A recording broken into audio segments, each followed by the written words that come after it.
J'ai été informé que, dans le cadre d'une grande réorganisation du service client, ce serait mon dernier jour de travail. La nouvelle est tombée dans la salle de réunion moderne comme une mauvaise odeur. J'ai regardé fixement Marc, Legrand, le nouveau directeur associé qui avait rejoint Legrand & Associés il y a à peine 8 mois. Son visage affichait une expression feinte mêlant regret corporatif et professionnalisme froid. « Après 25 ans, rappelle-toi, en affaires, rien n'est personnel », a-t-il déclaré en glissant un dossier soigneusement rangé sur la table polie.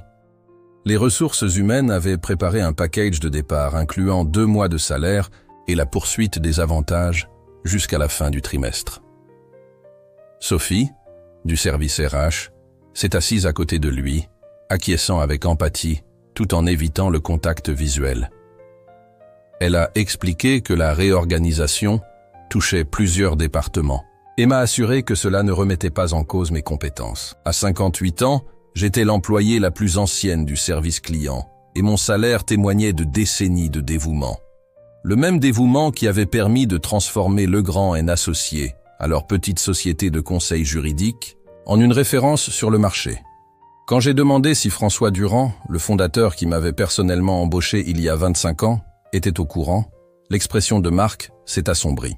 « Tous les associés ont participé à la décision », m'a-t-il répondu de manière évasive. François était en voyage à Londres depuis 3 semaines, négociant l'expansion en Europe. « Bonne chance pour la suite », a ajouté Marc, avec un sourire qui ne parvenait pas à atteindre ses yeux. « La sécurité va vous accompagner pour que vous récupériez vos affaires. » Tout cela faisait partie de la procédure habituelle, un protocole auquel j'avais moi-même contribué il y a longtemps. Je suis Jeanne Martin, directrice senior du service client dans l'une des principales sociétés de conseil juridique de Paris, Legrand & Associés. J'ai consacré ma carrière à établir de véritables relations avec nos clients, en apprenant à connaître leurs besoins, en anticipant leurs inquiétudes et en veillant à ce qu'ils se sentent vraiment valorisés, bien au-delà des heures facturables. Dans un secteur où les entreprises se ressemblent souvent, j'ai toujours tenu à montrer que nos clients étaient essentiels. Aujourd'hui, on me traitait comme un vieux manuel obsolète, ne me laissant qu'un dossier et une série de formules creuses pour résumer 25 ans de travail acharné. Tandis que le vigile se tenait maladroitement près de mon bureau, j'ai commencé à emballer mes affaires personnelles. Des photos avec des clients lors d'événements caritatifs, des cartes de remerciements de famille que nous avions aidées lors de restructurations compliquées, et même le presse-papier en cristal que François m'avait offert pour mon 20e anniversaire professionnel. C'est alors que mon portable a vibré avec un message de Nathalie Laurent, la directrice générale de Santé Laurent, notre plus grand client. Nathalie avait entendu des rumeurs inquiétantes sur des changements au sein de l'entreprise et voulait que je l'appelle avant la réunion trimestrielle. En levant les yeux, j'ai vu Marc observer depuis son bureau, déjà au téléphone, sans doute en train d'essayer de limiter les dégâts. Personne ne semblait comprendre qu'une relation de confiance avec les clients ne se transmet pas par email ni ne se note dans un tableau. Elle se construit avec constance, confiance et un contact humain. Et, en un instant, 25 ans de liens solides venaient d'être coupés. J'ai rejoint Legrand & Associés en 1998, à l'époque où nous occupions à peine la moitié d'un étage dans un bâtiment modeste et où nous ne comptions que 17 clients. François, à l'époque âgé de 42 ans, était plein d'ambition et déterminé à créer une société de conseil qui mettrait la satisfaction du client avant les seuls chiffres. Les chiffres parlent dans le monde des affaires, mais ce sont les relations qui comptent vraiment, m'avait-il dit lors de mon entretien. Tandis que d'autres se lançaient dans des projets tape à l'œil et des jeux de pouvoir, je me donnais pour mission de devenir indispensable pour nos clients. Je me souvenais du prénom de leurs enfants, je savais à quelle université ils allaient, et je comprenais qui préférait des explications techniques détaillées et qui se contentait d'un aperçu général. Je suivais de près les réussites de l'entreprise, les changements de direction et les ajustements stratégiques afin que nous puissions anticiper les besoins plutôt que de simplement réagir. « Tu es l'architecte de nos relations », m'avait félicité François lors de ma célébration de 20 ans, reconnaissant que j'avais bâti la fondation qui soutenait tout ce que nous faisions. Sous la direction de François, l'entreprise avait connu une croissance constante. Mais tout a commencé à changer il y a 2 ans, lorsque des Investisseurs externes ont été appelés pour accélérer l'expansion. De nouveaux associés, issus des meilleures universités, sont arrivés avec des stratégies agressives et en mettant l'accent sur des indicateurs d'efficacité plutôt que sur la proximité avec le client. Marc Legrand, avec ses présentations impeccables et son obsession du résultat, est devenu le plus résolu de ces nouveaux dirigeants. Depuis son arrivée, le taux de rotation du personnel a augmenté de 40% et le slogan non officiel est passé de « le client d'abord » à « extraire le maximum de valeur ». Lors de réunions de direction, j'ai exprimé mes inquiétudes en constatant que notre taux de rétention chutait, sacrifiant la stabilité à long terme pour des gains immédiats. « Le marché évolue, Jeanne », m'a rétorqué Marc d'un ton abrupt, affirmant que certaines de nos méthodes d'antan n'étaient plus adaptées. Au cours des 6 derniers mois, j'ai remarqué que j'étais progressivement exclu des réunions stratégiques. Les invitations se faisaient rares, les courriels n'incluaient plus mon nom, et des collègues plus jeunes se voyaient attribuer les comptes clés en tant que contact secondaire, sans me consulter. Je pensais que mon expérience accumulée et mes liens solides avec les clients me protégeraient. Après tout, je gérais des comptes qui représentaient plus de 60% du chiffre d'affaires annuel. Rien que Nathalie apportait près de 4 millions d'euros par an et avait clairement exprimé le souhait que je reste son contact principal. Pourtant, dernièrement, j'avais le pressentiment de quelque chose de bien plus inquiétant. La semaine dernière, j'ai entendu Marc au téléphone dire que cette réorganisation était une occasion d'éliminer le poids du passé, car les plans de retraite des anciens coûteraient des millions à long terme. J'aurais dû m'en douter. Après 25 ans, j'avais naïvement cru que la loyauté avait encore de la valeur. L'humiliation d'être escorté dehors, comme si j'étais une menace pour la sécurité, me faisait encore mal plusieurs jours après. Seul dans mon appartement, entouré de sites d'emploi et de messages sans réponse de vieux collègues, mon profil LinkedIn a explosé en nombre de vues. Se faire licencier a cet étrange effet de te rendre pendant un moment extrêmement intéressant. Puis, mon téléphone fixe a sonné. Chose rare de nos jours. J'ai failli laisser l'appel aller à la messagerie avant de reconnaître le numéro. « Allô, Jeanne ? Ici François », a dit une voix familière, un peu tendue. Il m'a expliqué qu'il venait de rentrer de Londres et qu'il avait appris la nouvelle. Il a clairement indiqué qu'il n'avait pas autorisé mon licenciement. Un mélange de soulagement de savoir que François n'avait pas validé cette décision, de colère que cela se soit produit quand même et d'un profond sentiment de trahison de ne pas avoir été défendu, malgré notre longue histoire, m'a envahi. « Eh bien, c'est fait », ai-je répondu d'un ton calme. Marc a dit que tous les associés avaient été consultés. La frustration de François transparaissait lorsqu'il m'expliquait qu'ils avaient attendu que je sois absente, occupée à gérer des questions réglementaires en Europe, et que le comité exécutif avait précipité la décision pour améliorer les prévisions trimestrielles avant une réunion avec les investisseurs. Après 25 ans, je méritais mieux qu'une réunion de 10 minutes et une escorte de sécurité, ai-je dit. Tu méritais aussi mieux. François a acquiescé. Je veux arranger ça. Et si je te fais revenir, a-t-il proposé, qualifiant l'incident de simple malentendu ou d'erreur de communication. Ce n'est pas si simple. Ai-je interrompu, précisant qu'on me considérait comme jetable, un fardeau inutile, comme Marc l'avait dit. Le silence de l'autre bout du fil a confirmé que François comprenait la gravité de la situation. Dans le monde de l'entreprise, être trahi par sa propre direction est une condamnation à l'inefficacité. En réalité, non, a-t-il admis. Je suis désolé, Jeanne. Cette entreprise a été bâtie grâce aux relations que tu as créées. Mais comment ces liens vont-ils perdurer maintenant que tu n'es plus là? Il a poursuivi en expliquant que Marc avait réaffecté mes comptes à des associés juniors. Désormais, c'était Claire Martin qui s'occupait de Santé Laurent. Je n'ai pas pu m'empêcher de laisser échapper un rire amer en repensant à la discussion véhémente que Nathalie avait eue avec Claire l'année dernière en raison de son style excessivement agressif et impersonnel. Bonne chance avec ça, ai-je pensé. Dès que l'appel s'est terminé, j'ai vu mon portable s'enflammer de notifications. Les clients commençaient à me contacter. Non seulement Nathalie, mais aussi Olivier de Pharmaceutique. Archer, Marine de Finance Summit, et même toute la direction d'Industries Westview, faisaient part de leur réaction à mon départ. Je ne les avais pas sollicités. J'ai toujours été professionnel, Et je ne dénigrais jamais mon entreprise, mais les clients communiquent entre eux. Ils appartiennent au même cercle, siègent dans les mêmes conseils et assistent aux mêmes événements. Peu après, la sonnette a retenti et un coursier m'a remis une épaisse enveloppe. À l'intérieur se trouvait une lettre formelle de Rafaela Garcia, la recruteuse la plus réputée du milieu des cabinets de conseil à Paris, accompagnée d'un mot manuscrit. J'ai appris ce qui s'est passé chez Legrand & Associés. Plusieurs entreprises sont intéressées par ton portefeuille client. On se voit pour dîner demain? J'ai gardé la lettre, repensant au sourire arrogant de Marc lorsqu'il m'a licencié. Je n'avais aucune intention de me venger de Legrand & Associés. Il s'était déjà autodétruit. Le lendemain matin, mon portable a sonné à 7h38.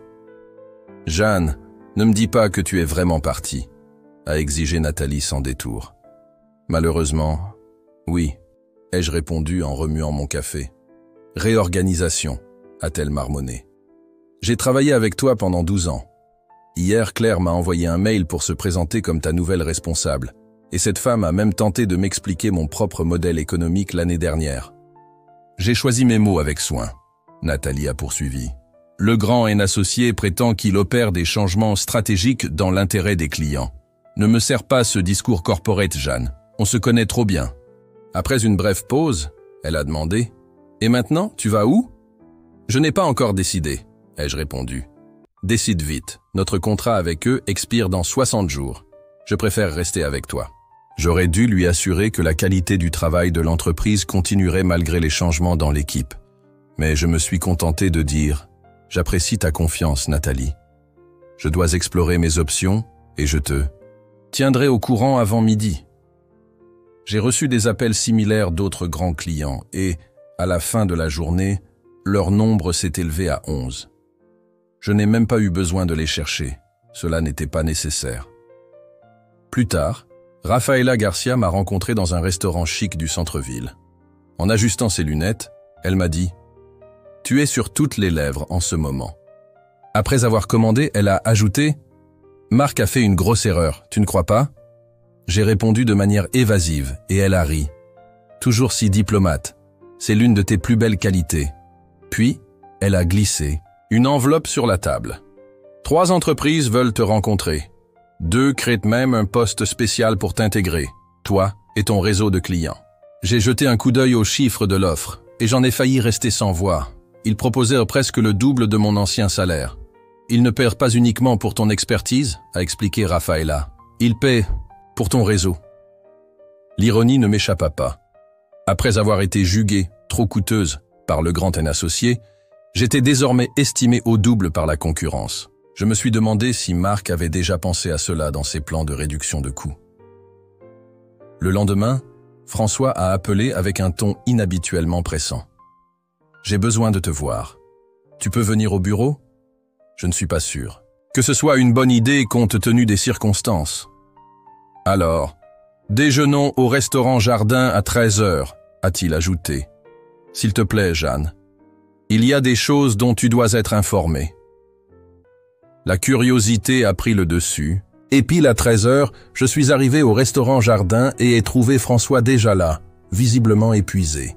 Merci d'être venu, a-t-il dit, la voix empreinte de soulagement. J'ai essayé de régler la situation, mais Marc bloque toutes les initiatives. Il a convaincu le conseil que ton licenciement était nécessaire pour moderniser l'approche client. J'ai demandé, comment les clients réagissent-ils à cette modernisation? François a froncé les sourcils. Pas très bien. Nathalie a exigé une réunion avec toute la direction. Olivier de Pharmaceutiques Archer revoit ses options et 3 petits clients ont déjà annoncé leur départ. J'ai pris une gorgée d'eau pendant que François poursuivait. Voici ma proposition.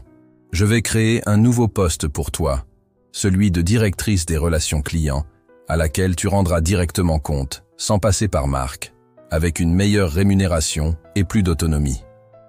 Cela sonnait exactement comme ce que j'aurais voulu il y a une semaine. J'ai observé le visage de François et, derrière son air inquiet, j'ai décelé une pointe de peur. « Qu'est-ce que tu ne me dis pas, François ?» ai-je demandé. Après une pause, il a admis. « Marc prévoit de te pousser vers une retraite anticipée. Il consolide son pouvoir avec les nouveaux associés et si la situation client empire, il utilisera cela pour te forcer à partir. Il était clair que François n'essayait pas de me sauver, mais de se sauver lui-même. Je suis désolé, François, mais j'ai déjà des rendez-vous avec d'autres entreprises. Tu sais bien qu'en affaires, rien n'est personnel, ai-je répondu, reprenant les mots de Marc. Son visage trahissait son désespoir, alors qu'il ajoutait « Le conseil se réunira ce soir, et ton avenir sera décidé avant la réunion générale de demain. » J'ai pensé à la proposition de Consulting Rivière, une association qui aurait été confortable, lucrative et beaucoup plus simple que de retourner chez Legrand & Associés. Mais ces relations avec les clients étaient le fruit de mes 25 ans de carrière. J'avais besoin de temps pour décider. « Je te donnerai ma réponse demain », ai-je finalement déclaré. Cette nuit-là, je n'ai pas pu dormir, déambulant dans mon appartement, pesant le pour et le contre. Revenir chez Legrand signifiait affronter des collègues qui avaient assisté, en silence, à ma sortie humiliante et gérer les retombées de la chute soudaine de Marc. Une chute que je n'avais pas provoquée, mais dont on me tiendrait sans doute responsable. La culture de l'entreprise se détériorait depuis des années. Un simple changement de direction ne réglerait pas tout du jour au lendemain. Par contre, Consulting Rivière offrait un nouveau départ, de nouveaux collègues, un environnement plus sain et de nombreuses opportunités.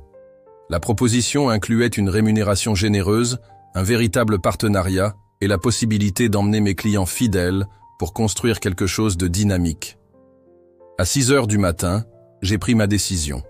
J'ai appelé Rafaela et, sachant qu'elle était déjà éveillée, je lui ai dit « Je pars avec Consulting Rivière ». « Excellente décision », a-t-elle répondu. « Je les préviendrai, ils vont t'adorer. J'ai juste besoin d'un dernier détail de ta part », ai-je ajouté en expliquant mes conditions. Rafaela a écouté et a ri. « Jeanne, j'adore. Je leur présenterai cela dès la première heure. » À 8h45, je suis rentré chez Legrand & Associés pour la première fois depuis mon licenciement. Les yeux de la réceptionniste se sont écarquillés. « Jeanne, tu es là pour la réunion générale ?» a-t-elle demandé. « Oui, François m'attend », ai-je répondu. La salle de conférence était bondée. Des associés qui participaient, habituellement par visioconférence, étaient revenus de partout, et les employés les plus jeunes se pressaient contre les murs. François était à la tête, entouré des membres du conseil, tandis que Marc était visiblement absent. Un silence s'est installé dès mon entrée. Le soulagement se lisait sur le visage de François. « Merci à tous d'être venus », a-t-il commencé. « Comme vous le savez, nous faisons face à de sérieuses inquiétudes de nos clients suite aux récents changements dans l'équipe. » Ses yeux se sont brièvement posés sur moi. J'ai le plaisir d'annoncer que Jeanne Martin a accepté de revenir chez Legrand & Associés en tant qu'associée à part entière, pour diriger notre toute nouvelle division du service client. Des murmures se sont fait entendre pendant que François levait la main pour demander le silence.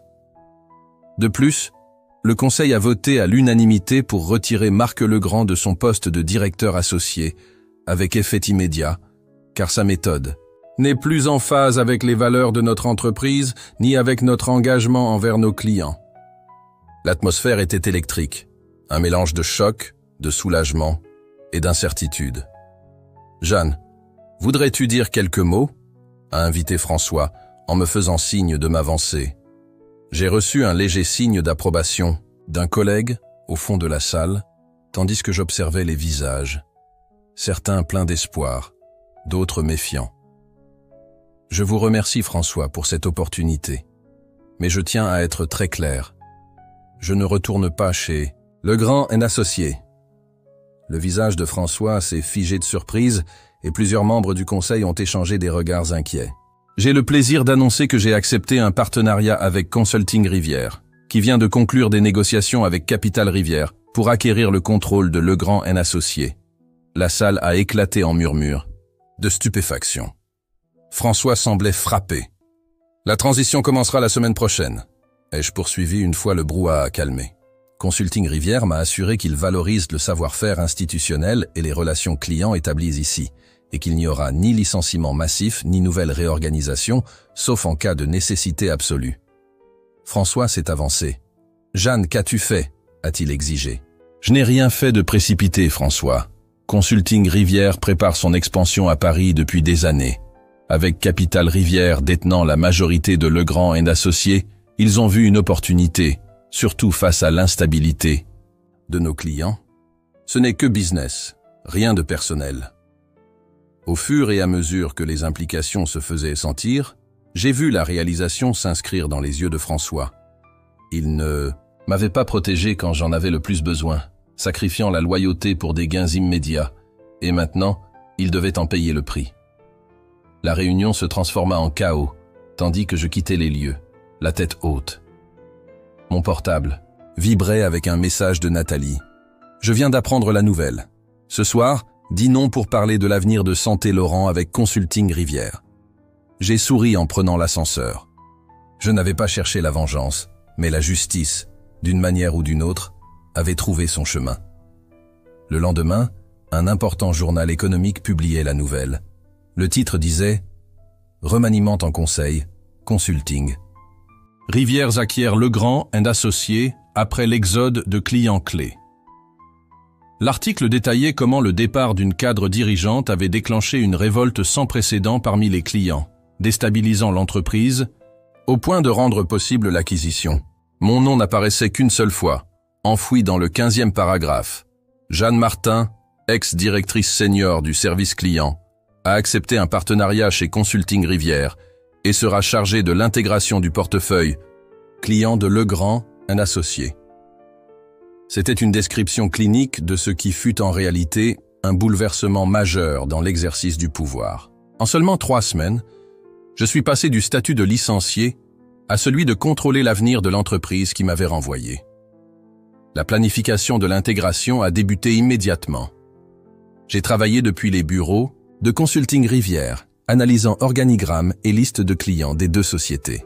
Chaque jour, d'anciens collègues de Legrand venaient frapper à ma porte, certains cherchant des garanties sur leur poste, d'autres rappelant combien ils avaient toujours respecté mon travail ou s'étant opposés aux décisions de Marc. Une semaine après l'annonce de l'acquisition, François m'a appelé pour une réunion, au ton presque accusateur. Assis en face de lui, il semblait avoir vieilli d'une décennie, en seulement 20 jours. « Tu es responsable de tout, ça, n'est-ce pas ?» a-t-il affirmé, plus comme une certitude que comme une question. « Non, François, j'ai simplement reconnu ma propre valeur quand personne d'autre ne l'a fait, » ai-je répondu. Marc n'était qu'un symptôme, pas la cause réelle. Tu as laissé la culture de l'entreprise changer. Tu as privilégié la croissance au détriment des relations et oublié les principes sur lesquels cette entreprise a été bâtie. Maintenant, c'est toi qui es aux commandes. Il a répliqué avec amertume, il ne s'agit pas de contrôle, mais d'influence, quelque chose que tu comprenais autrefois.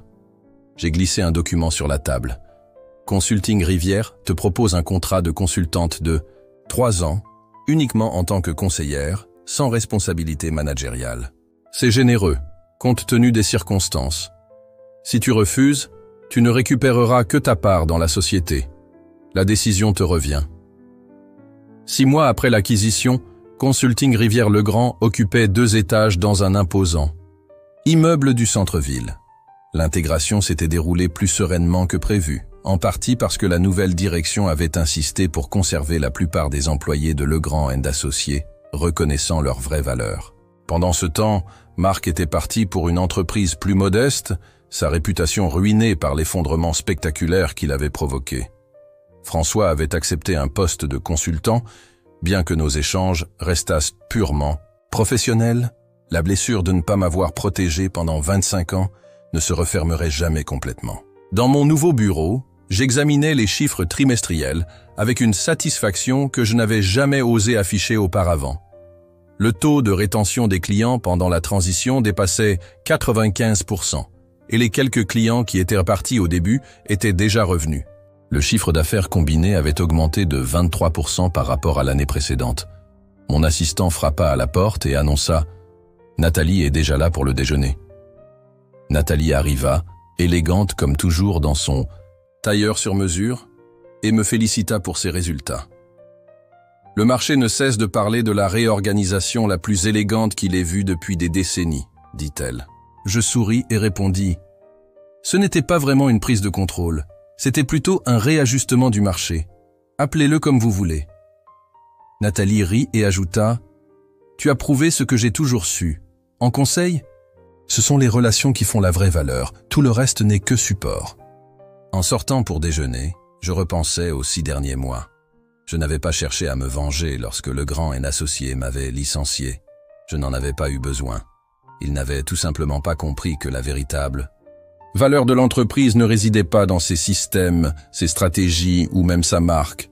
Elle se trouvait dans les liens personnels qui faisaient que les clients se sentaient compris, valorisés et prioritaires. En se séparant de moi sans réaliser ce que je représentais, ils avaient déclenché leur propre chute et, sans le vouloir, m'avaient propulsé à la position que j'avais conquise en 25 ans de dévouement. Parfois, la justice ne nécessite pas d'action. Il suffit d'avoir la patience et la confiance tranquille de connaître sa propre valeur.